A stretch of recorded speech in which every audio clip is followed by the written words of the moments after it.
Hey everybody at Church Universal and Triumphant, Namaste. It's Benjamin Turner, Turner, also known as Brother Eli. I actually changed my name before becoming fully integrated at Church Universal and Triumphant. I changed my name in 2004, and I joined Holy Orders in 2010. I didn't realize at the time when I changed my name that it would really be Elizabeth Clare Prophet's name, in a way. It's Eli. It's, in a way, the male version of Elizabeth, I imagine.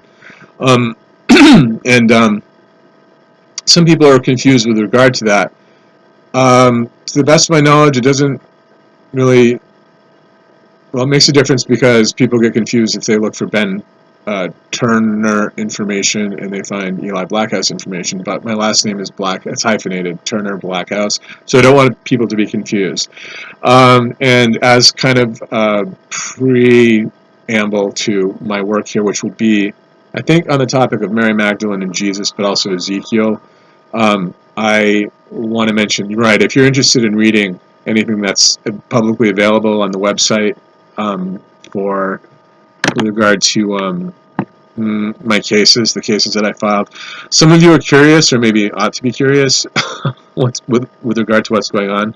I don't know. It depends upon how much you care, I suppose. But yeah, you'd look under Eli Blackhouse for most of that information. So that's how that goes. Let's see here. I appreciate your continuous prayers during this time because I am praying for um, those people who are affected negatively by COVID and who are now facing ramifications that have to do with health problems, mental health problems. I use that term with extreme caution because of how much abuse there is in the mental health system. But I do think that people become mentally and emotionally imbalanced as the result of trauma. Normally, when someone comes to me and they say that they're mentally ill, I ask immediately, who hurt you? Which is the appropriate response, and that's not what they do in the hospitals in Maine. They assume that you have a chemical imbalance. Why? Because that defends people like the police from being prosecuted for sexual assault. You've been sexually assaulted by a police officer, you show up at a hospital and say you're mentally ill, you'll be institutionalized and they'll tell you have bipolar disorder and the guy will get away with it. That's the problem in Maine. So, A, never go to a mental hospital. That's the first rule in my world. And I do not support any sort of abuse that arises from engaging those facilities at all. Beyond punishing the people who operate them. And if you don't understand my work and you want to follow this particular Sangha, it's imperative that you find a way to understand it, and I will happily educate you by way of text, or I'll make a phone call to you to help educate your understanding of the UN CAT, the Convention Against Torture, which needs to be retooled. Some of the people in church have reservations about working at the United Nations, and I know that was a John Birch issue for a while, right? The conservative reformer had a problem with that too. You're right to be suspicious in some instances. In other instances, the UN provides vital information that should be a point of departure for protecting the American Constitution. So I take exception to both a blanket endorsement and carte blanche. I don't support either, but the UN does come up with great information periodically that should be addressed. And part of the problem in this country right now is non-implementation of the UN CRPD, the Convention on the Rights of Persons with Disabilities, and the non-implementation of the Convention Against Torture. If you're an attorney, I know where the bodies are buried in Washington and the slime that was enacted by Washington lawyers in order to try to ensure that the UN CAT would never hit our desks, and it's entirely inappropriate that they implement something known as RUDs. And I won't get into it because not everyone's a lawyer, but I can message to you about how they're sandbagging international human rights efforts in Washington. That needs to be stopped, additionally. So what we're looking at basically is damage control because of the fallen in government who are opposing us and the people, including individual families, unfortunately, who do not act appropriately and who work wittingly or otherwise to conceal crime when it is enacted against people and their families. It's always easy to single out a scapegoat, and unfortunately it's more destructive than many people realize. So there's not a lot that I can do if I'm not supported, which is why I try to make myself available to provide support. I won't continuously lecture. It's important that people get to the decrees and so forth, but that's what's happening in my world. So I'm watching this information about Mary Magdalene, okay? What I will do with regard to Jesus's offspring, the Grail arriving in France and all of that, is refer you to a video that was made by Elizabeth Clare Prophet, and I promised a transcript of that to the Holland Center a while back, but because of lack of funding I was never able to produce it. Had I been able to produce it, it invariably would have changed destinies and improved lives for everyone, but as always there's a shortage of funding. So let's see here. What's going on? Am I getting messaged? I don't see that I'm getting necessarily any messages. But so Jesus's offspring is called the Priory of Sion, okay? The people who protect that information. It's called the Priory of Sion, S-C-I-O-N, okay? Now, this group is not an ancient, it's an ancient group in that everybody who loved Jesus rematerialized and re-embodied. Not everyone. We'll get into it. I mean, we'll talk about Atlantis. Certain of Jesus' followers. Jesus was king for a time, and then he was replaced. He was pushed out of power on Atlantis during a period of time additionally, and was replaced by a Rai of some kind, a king of some kind. And 10% of the population, I believe, followed Jesus to wherever it was in Europe. And I can get that information for you as well. It's interesting to some people. But yeah, Jesus was a king for, I mean, I think his reign was somewhere around 10 to 20,000 years before Christ, okay? So that's what we teach, at least at Summit, which contradicts most of Christianity, not surprisingly. So Mary Magdalene, here's my interpretation of, that's my clock, by the way. It makes barnyard noises every hour on the hour. Various barnyard noises. There are 12 different animals depicted. Jesus, some believe, including Church, CUT, that they made it to Europe. So, and I think, what is the story? It's Mary Magdalene who was pregnant with his baby when they went to Europe, okay? The Roma, also known as the Romani, believe very firmly that two Marys made it to a particular church, and that church still stands in France or Spain, and I'll find that information for you. But it's called Sainte Marie, Two Marys, the Church of Two Marys at that location. So that ties into this as well. And there's also a story about a woman named Sarah who had dealings, and the Romani hold that information in extreme spiritual regard. They value it very highly as part of their faith and culture. The Gypsies, okay? So that's some great information too, and I will guide you through that information. If not in this video, we will get to it in a subsequent video. Mary Magdalene, one thing that I've said this in other videos to stir the pot a little bit, I don't believe that that's a depiction of Mary Magdalene at the Last Supper, because John looks like a woman. It's supposed to be John, and I believe it is John, and I believe it's John looking like a woman. So to say that it's Mary Magdalene, it tries to solve a puzzle of Jesus's alleged, I don't want to say asexuality, but non-marriage. First of all, how can you be married if you're the Trinity, the Holy Trinity? That's a question. You're really, and aren't priests married to the church? Not that Jesus was a priest, but Jesus' wedding, well, it's hard to say, because my presumption is that really John was his favorite disciple. It says that all over the Bible. John was beloved, okay? He was the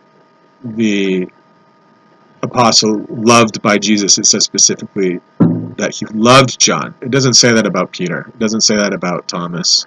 It says it about John. Jesus and John. Jesus had a real affection for John. So why try to erase John from the Last Supper just because he looks like a woman? And probably John was Mary Magdalene, right? I mean, have people considered that that's likely the case?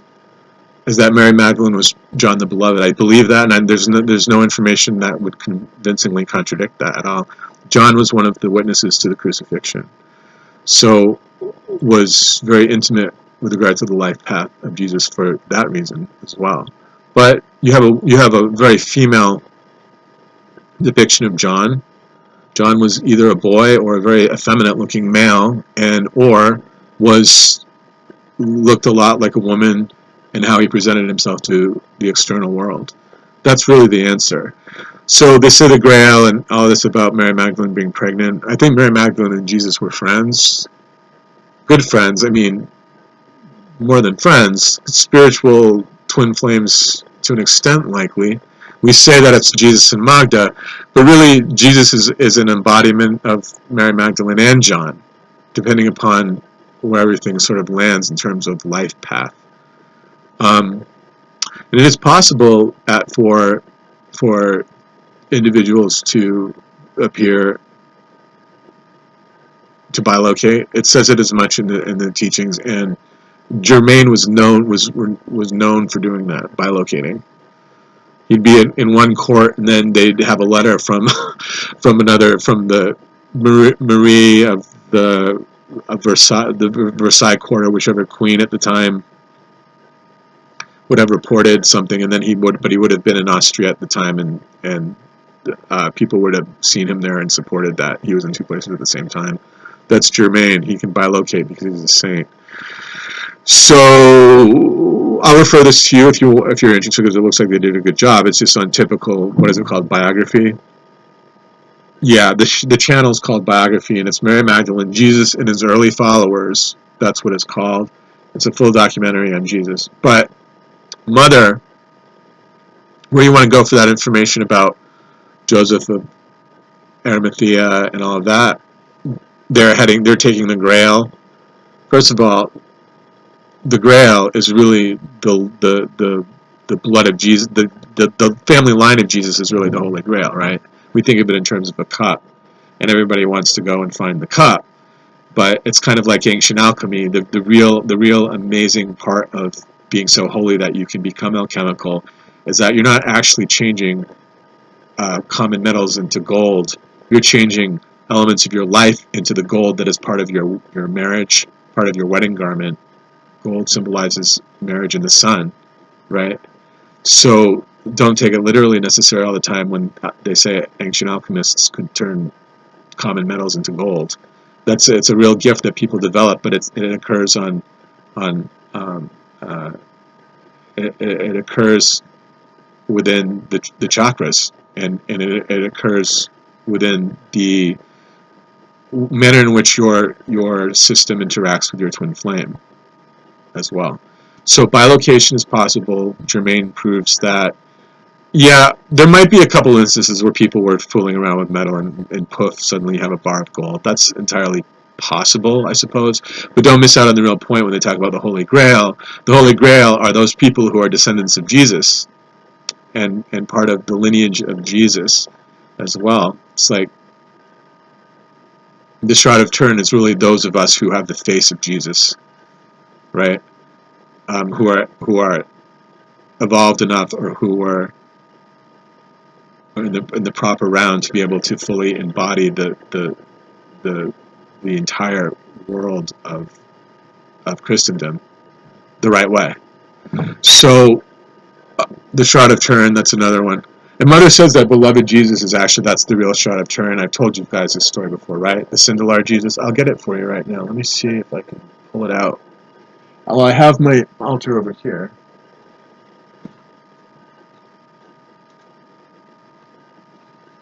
So this better not have gone anything. This better. I just have to dust it. It'll be like the face of Saint Bernadette. It will remain in perfect condition. I'm convinced of it. This is the true Shroud of Turin. If people are interested in knowing about my not claim to holiness, the unique holy properties that are germane to my sacred labor within the context of holy orders. One of the miracles that I personally witnessed was the revelation in advance from Mother personally that that was the case. I knew that before. It's true. I knew it before I was told. And I consider that to be one of the gifts that I think I inherited through my ties to the Romani heritage, is that I knew that this was the Shroud of Turin, to be called the Shroud of Turin, before Mother announced it. I already knew because she told me. So to me that's valuable, and it's not something to turn your back on. So that's why I encourage people to support this work, because it's miraculous and very unusual information that is healing information, but it needs to be supported. But I knew that because I was told beforehand. I'll give you another example of something. Let me think if I can come up with a couple others where I knew before. Fiats. I knew about fiats before because I was taught fiats privately by Mother, and shown in the higher planes and in the inner temple before it was announced to the church. But see this? This is the true Shroud of Turin. And it's the painting of Jesus by this particular depiction. That's why we licensed it. Okay? This is owned. The image is licensed by, of course, anyone who needs love in their hearts needs to be free to use it. But yeah, this is licensed to us. We bought it from, I think it was SGF, St. Germain Foundation. But Guy and Edna Ballard, okay, Mama Ballard, she was called Mama Ballard, and Guy Ballard is also known as Godfrey Ray King, commissioned this. I'll tell you a little bit more about him, and it's really interesting. Sometimes on the Antique Roadshow or on Find, you can find people digging through and pulling out Sindelar stuff. Once in a while, it'll come up, and the original, who knows with it? To me, it's priceless. I don't know how you'd put a price on the original Sindelar, and I think it might be the original that hangs in King Arthur's court, and I'll have to ask again. But then, as a reminder, I wanted to show you guys this. For people who are new, this is the altar that I use at church, okay? This is called the Altar of the Children of Israel. Now, other Hindu altars feature their own masters. Like you'll see, I don't know, like all kinds of Shris and Shris and stuff on here. But sometimes there'll be 6 total. We have 4 total. There'll be 6 different men. Unfortunately, it's usually all men. Although, to the point, we'll have to decide how much that actually matters. But you have Cthulhu, who is St. Francis of Assisi. Shah Jahan, in one embodiment, who is the architect of the Taj Mahal, or he ordered the Taj Mahal built in honor of his wife, Mumtaz. You have Jesus. You have Germain, who is Christopher Columbus, and Samuel. Wasn't he Samuel in the Bible? He was my son in the Bible, I believe. We'll have to take a look at it. I think he was Samuel in the Bible, and then Merlin. Germain was an embodiment of Merlin, and St. Joseph. So, again, when I get excited about St. Joseph Church, St. Joseph Catholic Church in Maine, I like it because it's where I had to deal as a kid, being dragged to Catholic Mass, and I think that it needs a renewal, and the renewal would consist of acknowledging the St. Joseph's holy place in this faith, which believes that St. Joseph was the wonder man of Europe and a saint. And it's also why I get concerned when governments try to can Columbus Day, because Columbus was germane, and the story of how Columbus discovered America did not necessarily involve the slaughter of lots of Native Americans. You have to be careful with how you represent the unfoldment of history, and I think that it's unfair for governments to go in and say, we're going to nix Columbus Day, and I think that it is targeting too. So you have to be careful with who's making decisions about holidays, who's renaming mountains, stuff like that. Like, they went in and totally canned Mount McKinley, and now it's called something else, Independence, some random name, and the president's name has gone from from the damn mountain. You know what I mean? To make it more universal. I don't like that stuff much. I'm open-minded, you know what I mean? I don't want to come across as a total redneck. But Columbus Day needs to be Columbus Day in my world. Okay, and then over here you've got El Moria. El Moria was Abraham and also King Arthur. So you have King Arthur, Merlin, and then I'm not sure who Kutumi was back then, but he must have been present. Now I want to also give you the quotes that go along with each of these masters that are on the back, which I am looking at this and it's backward on my screen currently. I'm not sure if it's going to be. So you see Om at least, and that's Germain. Okay, so let me peek. Yep, El Moria's God is love is the key phrase.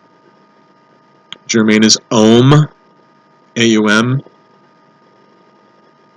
The tree of life in the middle, also known as the chart of the divine self, which is you and lower embodiment, and then how it is that you go about making your ascension to the causal body, which I also call the divine all, which Theosophists call the monad, and Buddhists call Dharmakaya, where Mother resides in my teaching in the Dharmakaya as Sarasvati. If anyone is interested in that, I'm interested in supporting that notion that she was an embodiment of the consort of Brahma, because I believe that she was Brahmic essentially in her being. And let's see, yeah. So the key phrase is, I am the open door which no man can shut. Jesus is I am that I am. And Kathumi is God is light. God is light. I am that I am. I am the open door that no man can shut. Om. God is love is the last one. And that's right there. Okay. Yeah, all of that makes good sense to me. But as I stated, this is amazing to me. It's amazing to me. And Jesus should be beloved. It should be, you care about Jesus. And I think, again, in my work on soteriology, one of the things, not just to dissect the concept of Jesus, but to understand the full story and the faith, for the benefit of bolstering full gospel faiths and also evangelical faiths like ours, you have to understand that we become acculturated to thinking about Jesus in terms of it being salvational. But the truth is, Jesus' death did not redeem all of humanity, not in the way that they say, not in the way that it's promulgated by the Christian churches. And that is for what it's worth, I mean, that's a component of our faith. It's in the doctrine. I didn't make it up. So he did and he didn't, in a way, but it's not according to how the Christians generally present it. But the Shroud of Turin, yeah. So I was told that. It was a wonderful gift from Mother. I knew in advance. Okay, so I was shown. The angels show me it's necessity a lot of the time, and I think I get so frustrated and anxiety-ridden that I always receive information in advance so that I can be calm in the moment and feel like I'm included on things that go on in the higher realms, because Lord knows it doesn't really. It can be somewhat thankless here in lower humanity at times, and it's not anybody's fault necessarily, but people in the human realm don't always pitch in with as much fervor as I would personally like to see. So, right, and I'll back it up. You guys, if anybody wants to, I don't want to be contradicted necessarily. I mean, I'm open to opinions, but Mogden, Jesus, I'm fine with that being, well, sort of. I think that it's really John and Jesus who are twin flames, to be frank. But in my rendering, I think that probably John was wearing Mary Magdalene's outer garments a lot of the time. That's my theory.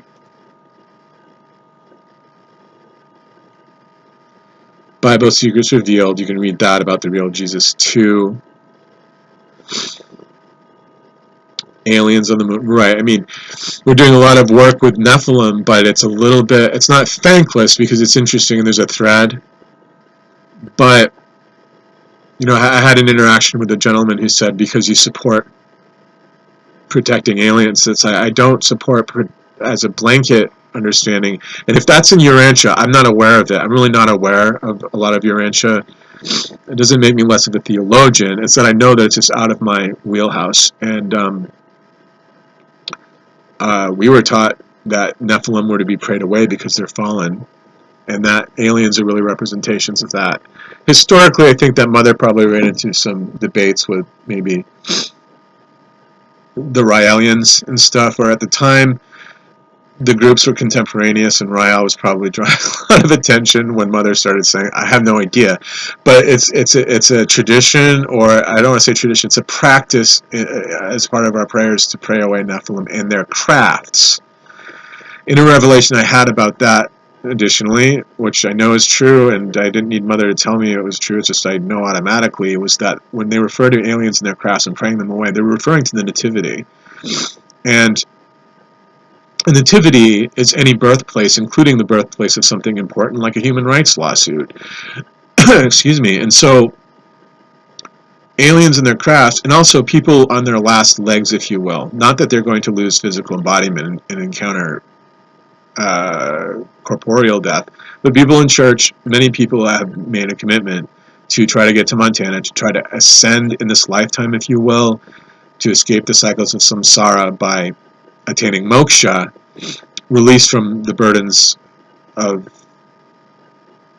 the cycles of repetition in order to achieve nirvana. Part of that for some people has to do with trying to make it to the homeland in Montana. Okay? Noble effort. Not only noble effort, but medicinally advisable, spiritually sound, good practice to try to get to the homeland. I believe that as well. But to get to the homeland, you have to strive and plan and pray properly. But it can take a lot of prayer. So a lot of people in church who are, I know that I need to be out of here when it comes to where they're currently contained, if you will, in their cell-like homes in improperly run apartments, which is a big problem, are really on their last, if you will, month in terms of cycle, where they know that they want to make it up to Montana and that they need to do that. How did that tie into?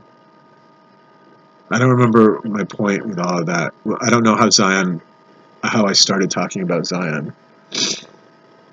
I'm not sure. I lost my thread, which is not surprising.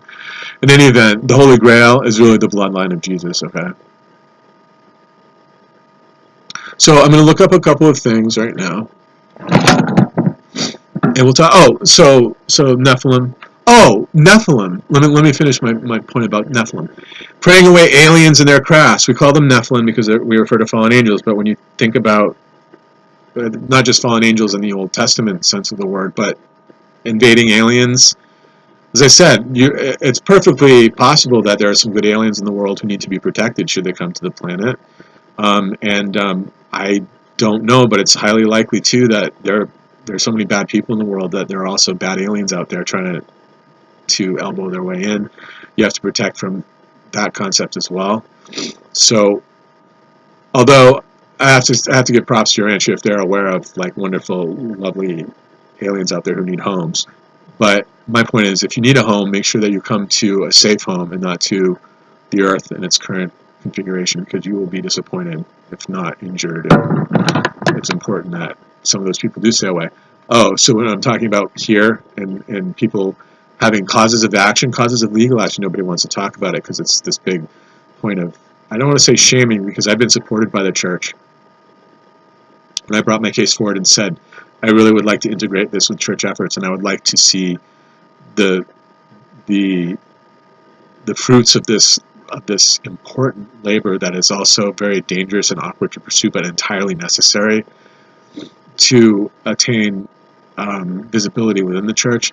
I've been subtly supported, not with as much rigor as I'd always desire, but have been supported in certain key ways by the legacy of Elizabeth and Mark. So I don't want to diss, if I can use that word. I don't want to naysay entirely, but the problem you have with people who are confined to their homes largely is that aliens and their crafts. When Mary gave birth, she didn't want a million people in the room. Joseph wasn't even allowed to be in the room when she gave birth to Jesus. It was traditional for Jewish men to be elsewhere. So you can imagine what it must have been like for Mary to have to give birth in a room full of animals, first of all, which, granted, is really the better location in some of those brick, stone-lined huts that they had in Bethlehem at the time. The animals were in a good place because they were inside by the fire and stuff. It was like the nicer place to be in some respects. But you can imagine that a lot of alien visitation, and as much as it would have inspired people to visit the infant Jesus, that it was inappropriate for there to be a crowd.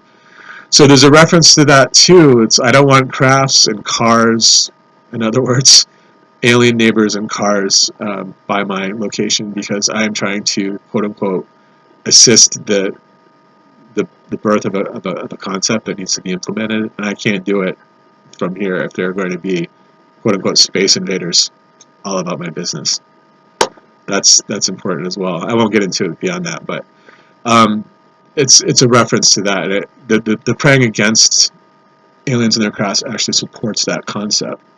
So it is the dweller on the threshold. I mentioned that before too. People talk about the dweller. The dweller on the threshold is really you when you lose it. And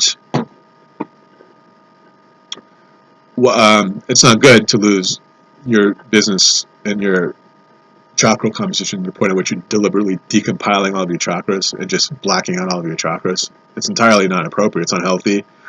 But it happens, I think, to people who are trapped or feel trapped. So you have to pray over it. You have to ensure that you don't let the dweller take over. But dwellers on the threshold can also, as I stated before, we talk about the international capitalist communist conspiracy.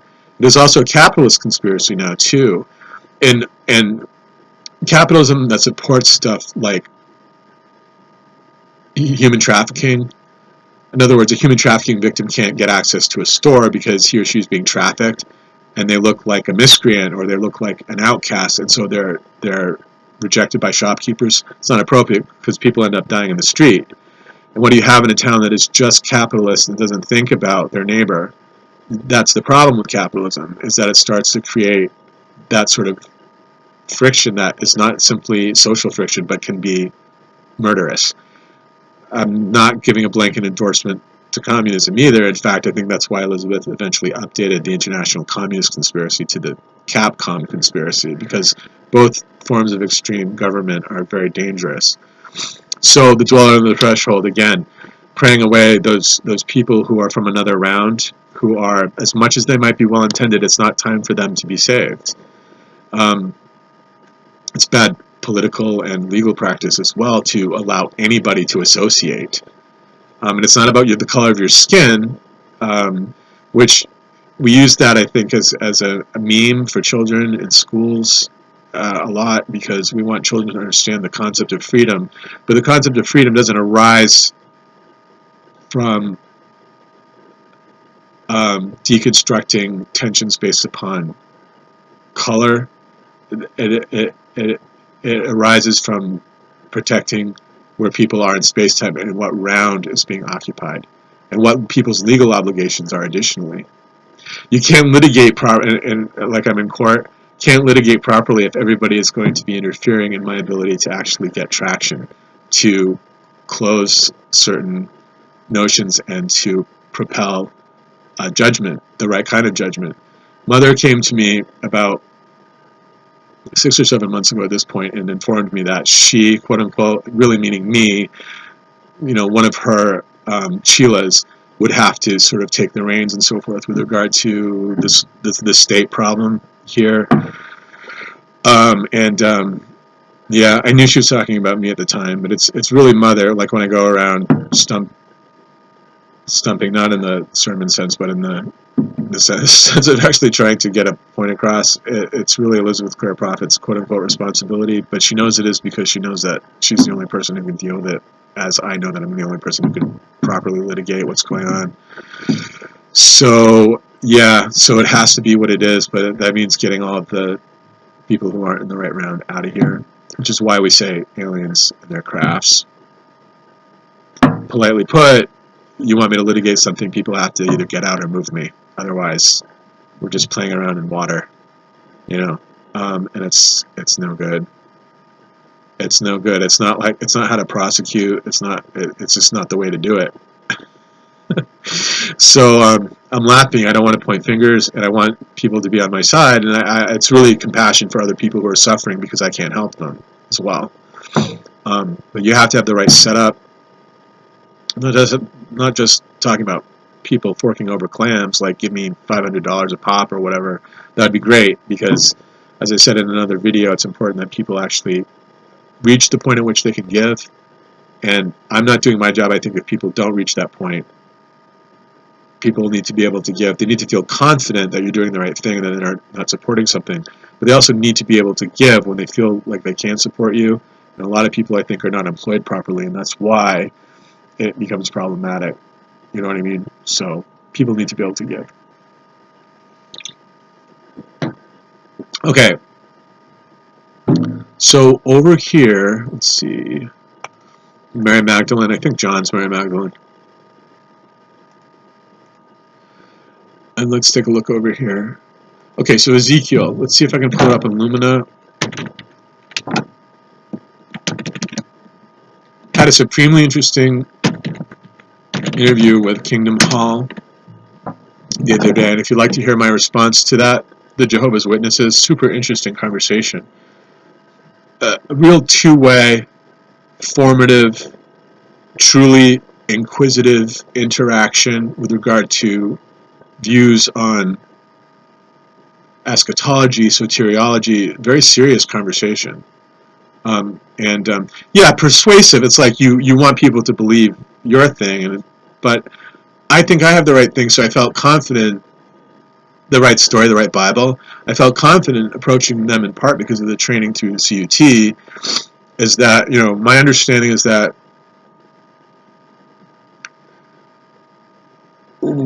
there are two realities in church. One is how people actually worship and feel and how they actually believe, and the other is what we traditionally say. And I think that believing that one person is going to save the world is not always helpful. But some people do feel that way, and some people benefit from believing that Mother was more like a Messiah, and that's really the relationship that I have with her. There is a Messiah. We can, I can look in the, I can study Judaism again and try to understand, where all that arises and what the details are. There's a Messiah. The Jews believe that the Messiah, when he comes, is not going to be a God-inspired. He's not going to be the Son of God, like Jesus was the Son of God. He's going to be a normal man. He'll be the Messiah, but he's going to be a regular flesh and blood guy. But I don't have a problem saying that Mother is Guru, Sat Guru, worthy of emulation, worthy of respect. I don't have a problem saying that at all, and that she's the true head of that she's the head of the true church and has the right sutras. I don't have a problem with that at all. I think it's actually the truth. But right, but the Jehovah's Witnesses believe that their version of the Bible is accurate, and it is one translation that they have, and it's called the New World Translation. And so I'm really interested in that too. And to them, and they say it very, I would say, diplomatically, that it's the unsullied word of God. So it's not like, I think that's their stance, but they were super diplomatic in how they put it. And I think they say it's it's God's letter to humanity, first of all.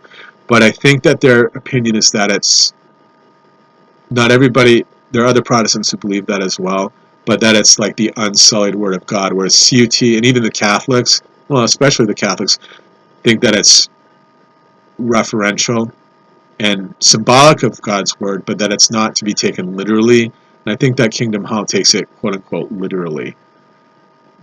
They didn't say as much, but I think that's what they mean by New World Translation. And it's, I guess, the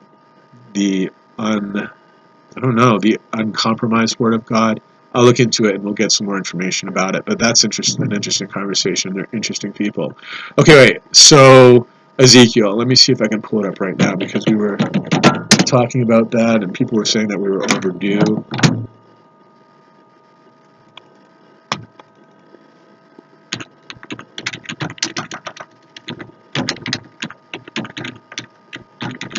Oh, if you want, my other recommendation, if you want to hear, which is interesting, if you want to hear talk about the Ark of the Covenant, go to my information on I don't know, go to my information on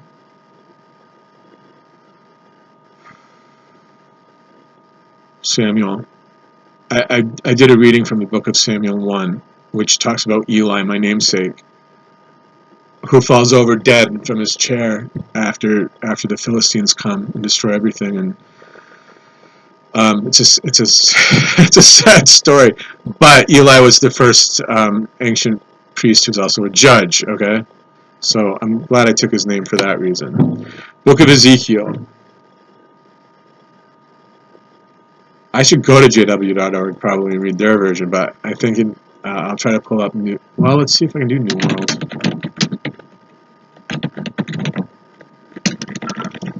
And they're King James too, okay?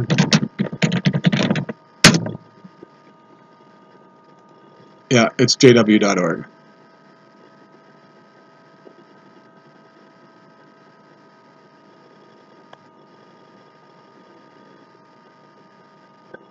Okay, let's go, please. Ezekiel. Good, I can read it.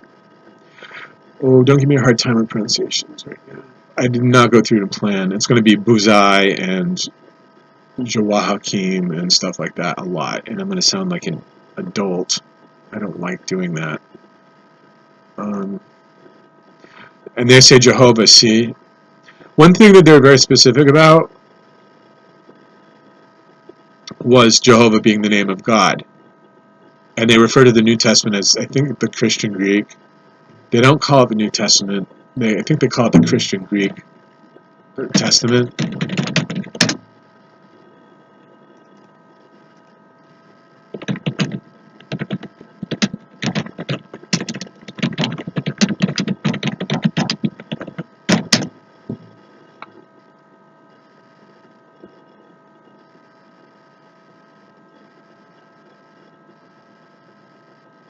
They do. They say Christian Greek scriptures. Okay, so that's different. But one of their points was Jehovah is his name. Each of the men with whom I spoke said that they went out of their way to say that Jehovah. First of all, one of them said, I love Jehovah, I love him, and that's his name. And so they were very not rigid. They were very insistent upon the fact that it's the name he gave himself. So why did they go through the Bible and change it? And they did, and they have proof of that. And I can show you. You know how we talk about not manipulating the Bible, and how in the Nicene Council we're taught at Summit/CT that they went in and took out parts of the Bible that were important to the Bible, just took books out. The wrong-headed deciders in the Catholic Church at the time just said nope, nope, nope, nope, and just tore stuff out that were needed. They were apocryphal, but they were needed. The JW Bible doesn't have apocryphal, quote-unquote, texts in it, but they call the New Testament Christian Greek. So what happened at one point was that someone went through, basically some scholar at some point when they were planning an updated version of the Bible, they went through it with the translation and started saying Lord. So it says Lord, Lord, Lord, Lord throughout the throughout the the Bible, and it's not correct. So they went through and put Jehovah back where it originally said Jehovah. So that's New World. The New World translation will say Jehovah all over it. Yahweh is something a little different. I have a theory about Yahweh because I was a witness to a Hebrew study that said that Yahweh, when you look at the letters, it means Jehovah, or some people pronounce it as Jehovah even.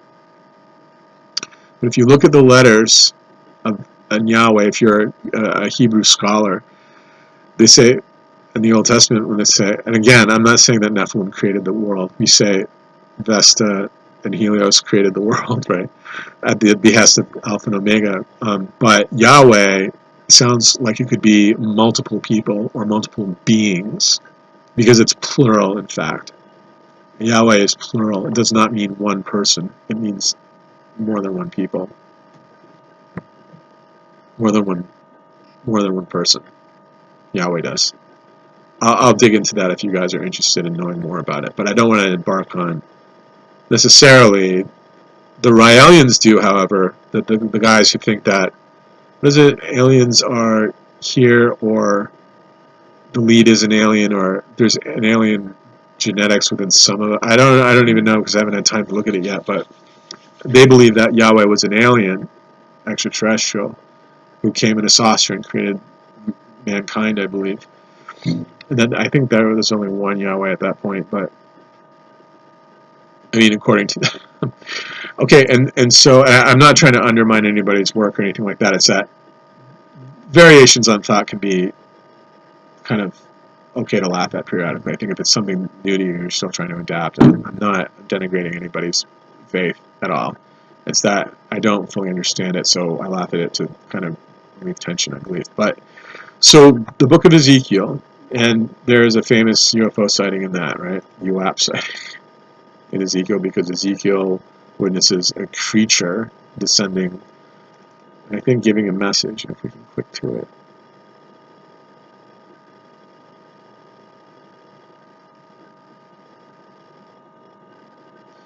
Yeah.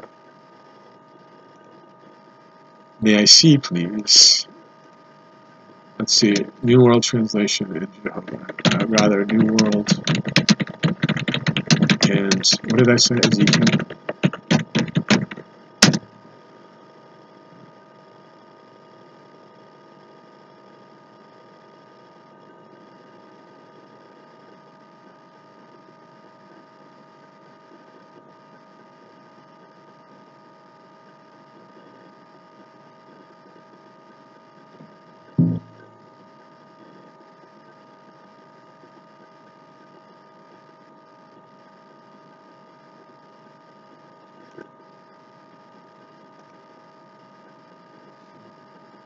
Thanks for bearing with me.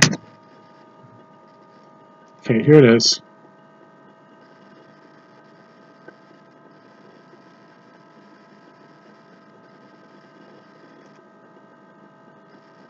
You'll hear, and it happens right away. The guy hands a scroll. Dirges. Something to do with dirges being evident on the scroll. Go shut yourself inside your house, which is what you want to do if a UFO lands in your in your in your olive field, right? Field of olive trees. You want to run and shut yourself inside your house. I don't know if I want to get through all of this because it goes on chapter after chapter, but I'll read a little bit from the beginning because you'll see the guy.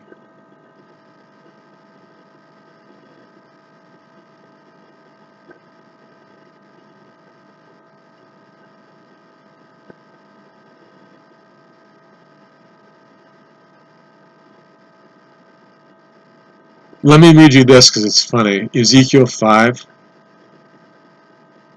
And then I'll go back to the beginning and read you when the thing actually comes down. But Ezekiel 5. As for you, son of man, this is some entity addressing somebody, presumably Ezekiel. Take a sharp sword for yourself to use as a barber's razor.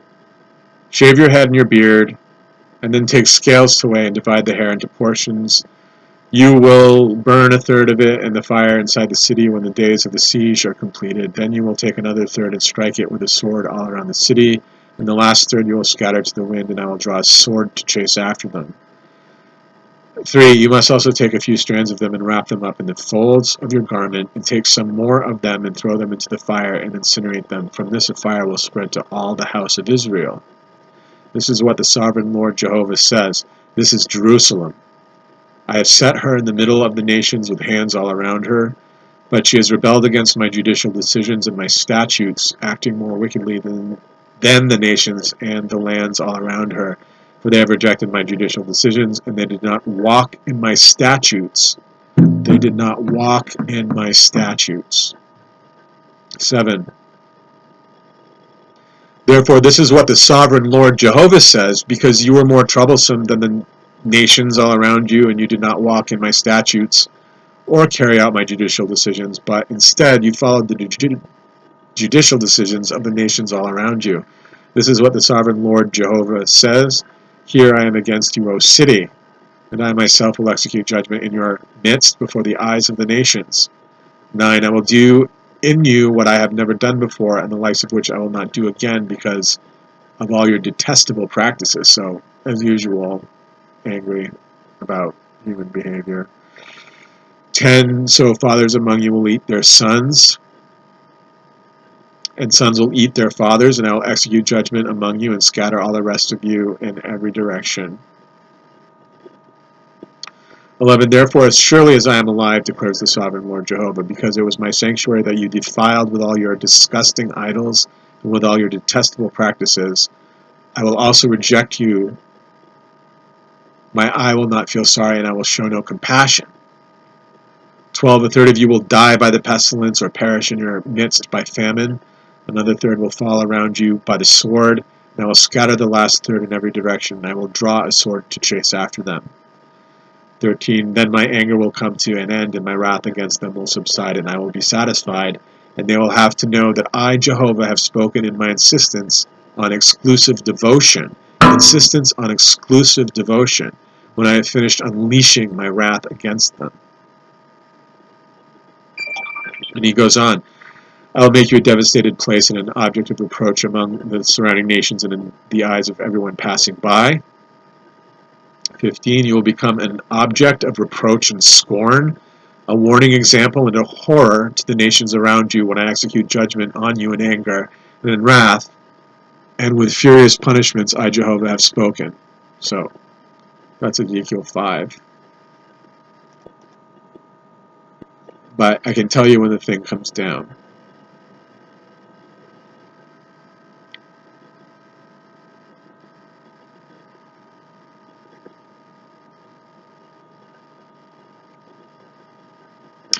Mother talks about the truth on a parchment being sweet in the mouth but bitter in the belly. That, I think, comes from here. Ezekiel 3, Then he said to me, Son of man, eat what is before you, eat this scroll and go speak to the house of Israel. 2, So I opened my mouth, and he made me eat this scroll. He went on to say to me, Son of man, eat this scroll that I am giving you, and fill your stomach with it. So I began to eat it, and it was as sweet as honey in my mouth. 4, He said to me, Son of man, go in among the house of Israel and speak my words to them, for you are not being sent to a people who speak in an unintelligible language or an unknown tongue, but to the house of Israel. You are not being sent to many people speaking an unintelligible language or an unknown tongue, whose words you cannot understand. If I would send you to them, they would listen to you. But the house of Israel will refuse to listen to you, for they do not want to listen to me. That sounds familiar. All those of the house of Israel are hard-headed and hard-hearted. Look, I have made your face exactly as hard as their faces, and your forehead exactly as hard as their foreheads. I have made your forehead like a diamond, harder than flint. Do not be afraid of them or be terrified by their faces, for they are a rebellious house. He went on to say to me, Son of man, take to heart and listen to all my words that I speak to you. Go in among the exiles of your people and speak to them. Tell them, this is what the sovereign Lord Jehovah says, whether they listen or refuse to listen. So keep at it. People don't want to hear the word. You keep at it, you remain firm because you have to. Okay, saucer time. Get your anti-ballistic missiles out. Get your Nakoma Nixon Pyramid missiles out so that we can blow some saucers out of the sky. Okay, here it comes.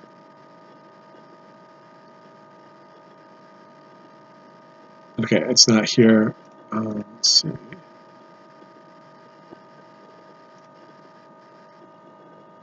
Right, if I can get there, I'll be able to read it. Sure, so this is it.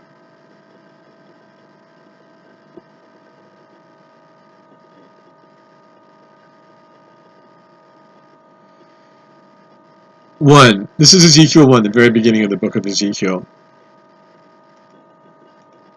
In the 30th year, on the 5th day of the 4th month, while I was among the exiled people by the river Shabar, the heavens were opened and I began to see visions of God. On the 5th day of the month, that is, in the 5th year of the exile of King Jehoiakim, the word of Jehovah came to Ezekiel, son of Buzai, the priest by the river Shabar, in the land of Chaldeans. There the hand of Jehovah came upon him. As I was looking, I saw a tempestuous wind coming from the north, and there was a huge cloud and flashing fire surrounded by a bright light, and from the midst of the fire was something that looked like electrum. That's what they call it. Within it were what looked like 4 living creatures, and the appearance of each one was like that of a human. That's strange. I hadn't heard that before. Each one had 4 faces and 4 wings. That I did know. 4 faces. Their feet were straight, and the soles of their feet were like those of a calf, and they were shining like the glow of burnished copper. They had human hands under their wings on all 4 sides, and the 4 of them had faces and wings. Their wings were touching one another. They would not turn when they went. They would each go straight forward. Okay? Like in Project UFO. The aliens come out of the craft and they don't. Or they turn, they go like this, and they turn. They have to turn entirely because they're part robotic maybe, and then they... So they're moving in right angles constantly. Their faces had this appearance. Each of the 4 had a man's face with a lion's face on the right, a bull's face on the left, and each of the 4 had an eagle's face. So the 4 books of the Old Testament, Matthew, Mark, Luke, and John, are symbolized on the cover of, rather the 4 books of the New Testament, Matthew, Mark, Luke, and John. The first 4 are often imprinted in emblazonment on Bibles that are used ritually in the Christian faith. At least it's common in Roman Catholicism. And it's a calf, a man, a lion, and an eagle. John is the eagle. Beloved John is the eagle. They would each go straight forward, going wherever the Spirit would incline them to go. They would not turn as they went. And the living creatures had the appearance of burning coals of fire, and something that looked like torches of bright fire was moving back and forth between the living creatures, and lightning was flashing out from the fire. And when the living creatures would go forth and return, their movement had the appearance of flashes of lightning. As I was watching the living creatures, I saw one wheel on the earth beside each of the living creatures with 4 faces. The wheels in their structure appeared to glow like chrysolite, and the 4 of them looked alike. Their appearance and structure looked as though a wheel were within a wheel. When they moved, they could go in any of the 4 directions without turning as they went. There's a lot of detail in that. I'm not sure exactly what it means. Their rims were so high that they inspired awe.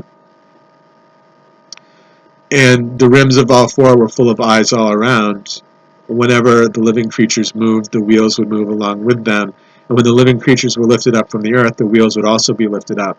They would go where the Spirit inclined them to go. Wherever the Spirit went, the wheels would be lifted up together with them.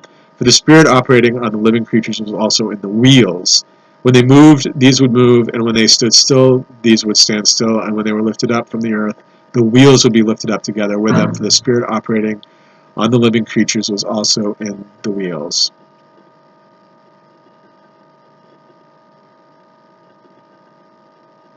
Over the heads of the living creatures was the likeness of an expanse that sparkled like awesome ice, stretched out above their heads.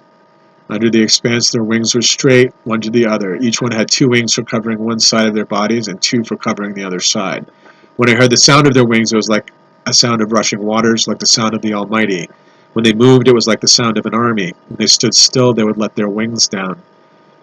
There was a voice above the expanse over their heads. When they stood still, they would let their wings down. It says it again in quotes. I think it's just a debate. Either that or the JWs kept it. It could have been an error, or they believed that it was included, albeit erroneously perhaps, but because it's the unmutable word of God, they kept it in. So it says it again, but it says it parenthetically.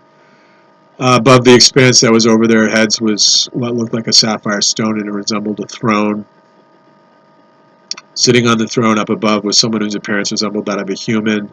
I saw something glowing like electrum. That was like a fire radiating from what appeared to be his waist and upward, and from his waist down I saw something that resembled fire. There was a brilliance all around him, like that of a rainbow and a cloud on a rainy day. That was how the surrounding brilliant light appeared. It was like the appearance of the glory of Jehovah. When I saw it, I fell face down and began to hear the voice of someone speaking.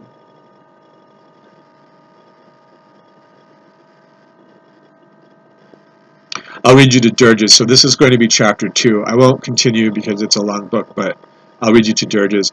He then said to me, Son of man, stand up on your feet that I may speak with you. When he spoke to me, Spirit came into me and made me stand up on my feet so that I could hear the one speaking to me.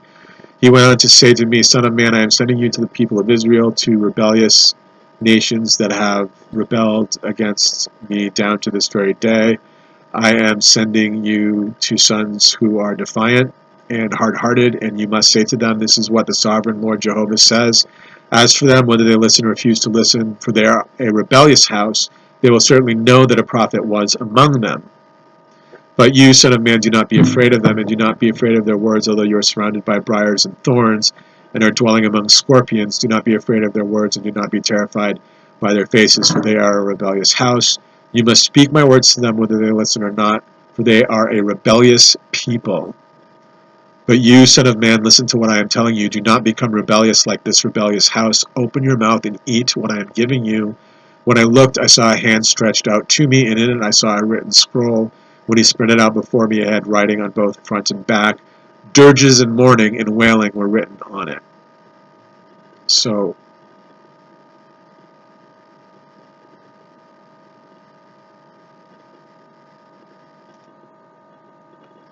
continuing a bit, and actually, basically I read you 3 already, and it's really a repetition of his admonitions that these people are. You can communicate with them because it's not an unknown tongue, and you'll be somewhat protected, although not believed, because the Israelites are so hard-hearted. That's chapter 3. I did read that to you.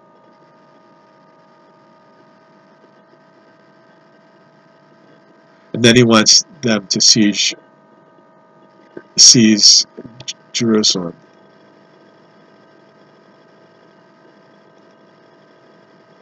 Object of reproach and scorn. That doesn't sound that great. So that's what we're looking at. Jehovah speaking, issuing mandates, instructions.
It goes on about discussing idols quite a bit. He's furious at idolatry.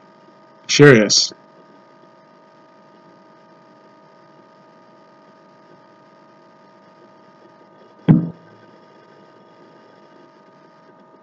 And those slain will fall on your midst. It's basically just this one long diatribe against idolatry. Let's see how long this goes.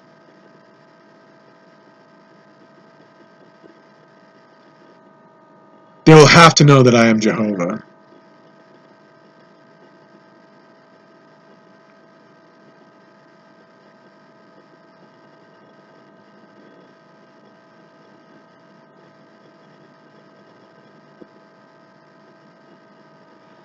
Then it gets into sackcloth and everybody being bald. And okay, so it's just rage basically. And it goes on and on and on.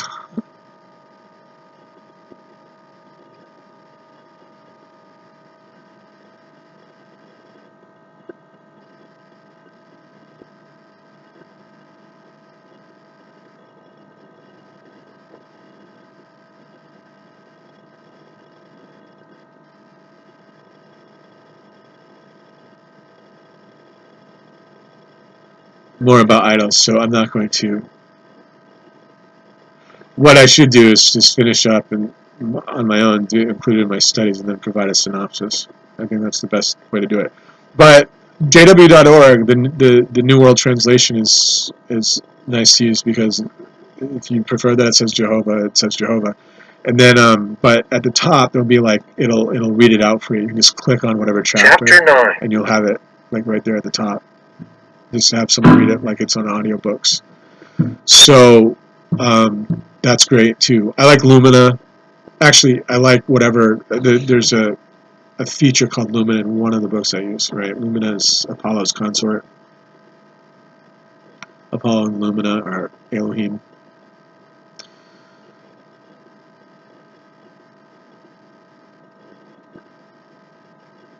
And it will help you navigate more effectively. So that's Ezekiel. So the beginning, and also, it's interesting that it talks about glass being. It sounds like glass, right? It talks about like sparkling quality. It's almost like they're surrounding like the Popemobile or something like that because you can see glass, and it sounds like they're referring to like space age glass or whatever. I'm not sure, but then how do you explain four faces? I don't know. I'm not sure. I'm not sure. And why? It's funny that it's the four faces from.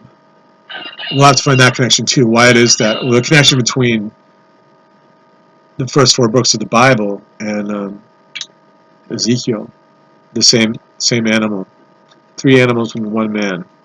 Same thing on the front of the Bible. It's a reference to Ezekiel in addition to being a reference to Matthew, Mark, Luke, and John.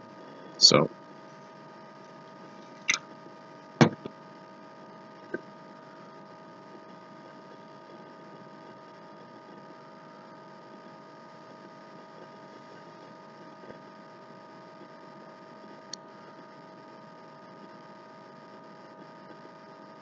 This is so I don't understand it fully when they say it's to be taken literally. You have to use some discernment, I believe, because go through the city after him and strike. Do not let your eye feel sorry. Do not feel any compassion. Old man, young man, virgin, little child, and women you should kill off completely. It says it right here in the Bible. But do not go near to any man on whom there is the mark. So only once the marked people. You should start from my sanctuary. So they started with the elders who were in front of the house. Then he said to them, defile the house and fill the courtyards with the slain. Go. So they went out and struck down people in the city. While they were striking them down, I alone was left, meaning Ezekiel, and I fell face down and cried out, Alas, O sovereign Lord Jehovah, are you going to destroy all the remaining ones of Israel while you pour out your rage on Jerusalem? So he said to me, this is chapter 9, the error of the house of Israel and Judah is very, very great. The land is filled with bloodshed, and the city is full of corruption.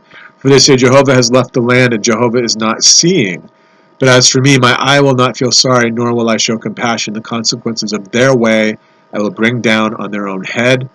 Final verse 11. Then I saw the man clothed in linen with an inkhorn at his waist, bringing back words, saying, I have done just as you have commanded me.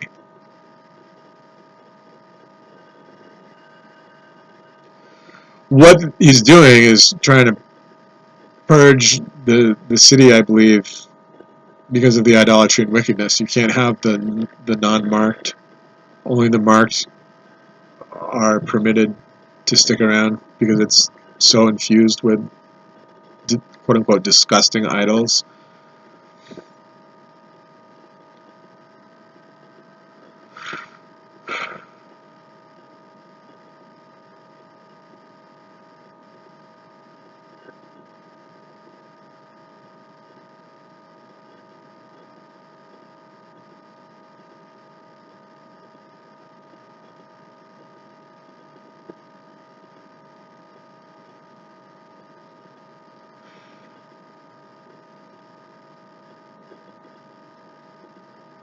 Then the cherubs come.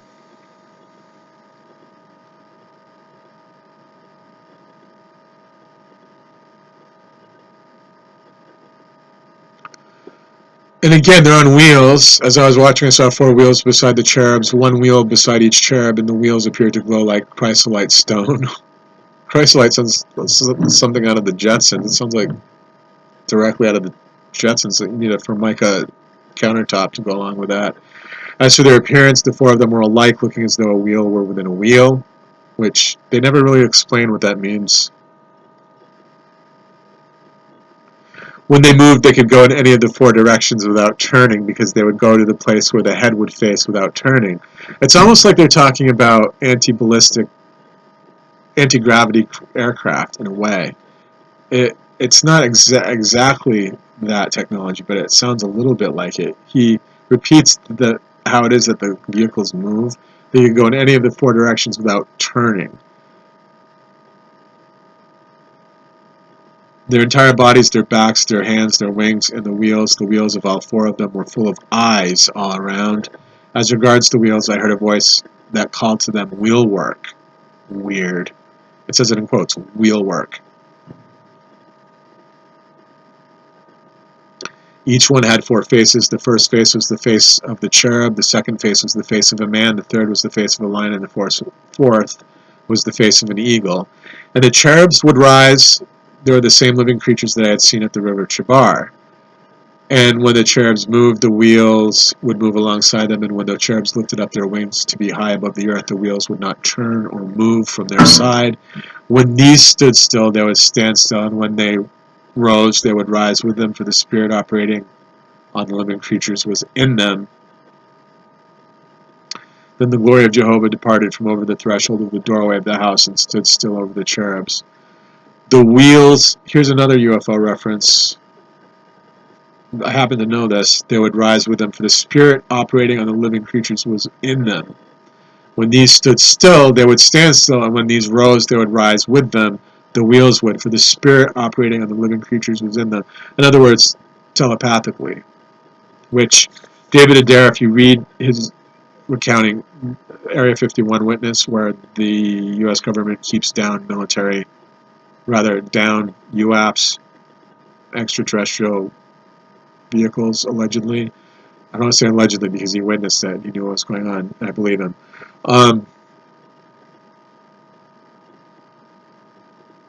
When he investigated it, it became apparent to him after a certain amount of time that the engine was designed to be operated by the mind.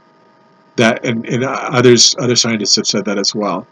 Whatever they're doing to try to back engineer, in some recountings, it has to do with trying to engineer a craft that can actually be operated through thought. Which sounds like that's a reference to this when he says that the wheels move according to how the cherubs move because the spirit, quote unquote, is within them. They're operating it with their brains.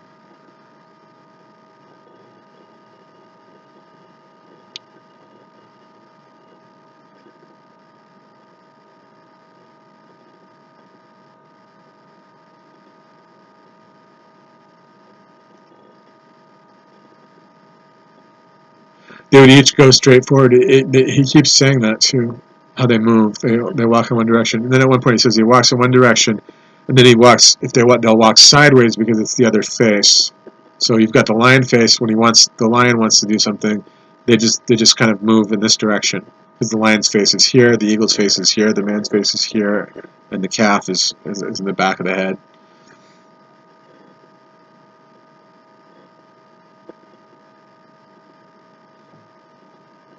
prophesy against them in one of the orders.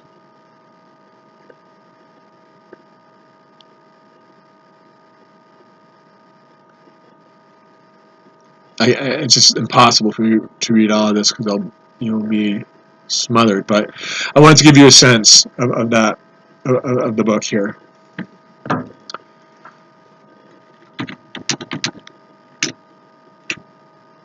While I'm here, because I'll be discussing it with Jehovah's Witnesses. Let's see if I can find it.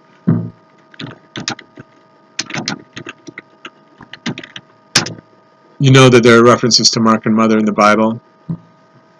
Possibly another key figure from church too, depending upon how much you'd like to read that. But Mark and Mother in the Bible, I was taught, were the two witnesses mentioned in the book of Revelation, who were killed and then resurrected.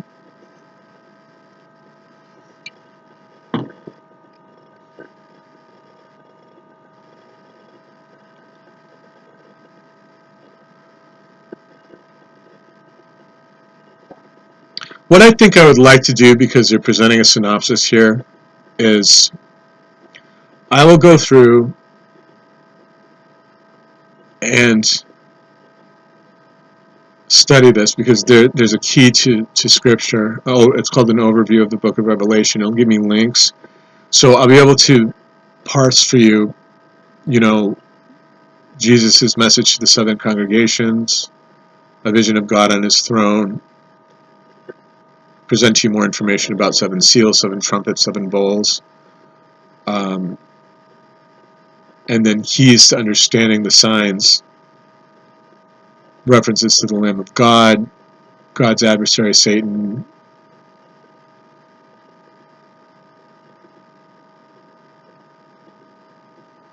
the ancient tabernacle, the glassy sea, Ark of the Covenant, offerings of incense. All of that will be explicated when I have a chance to go through.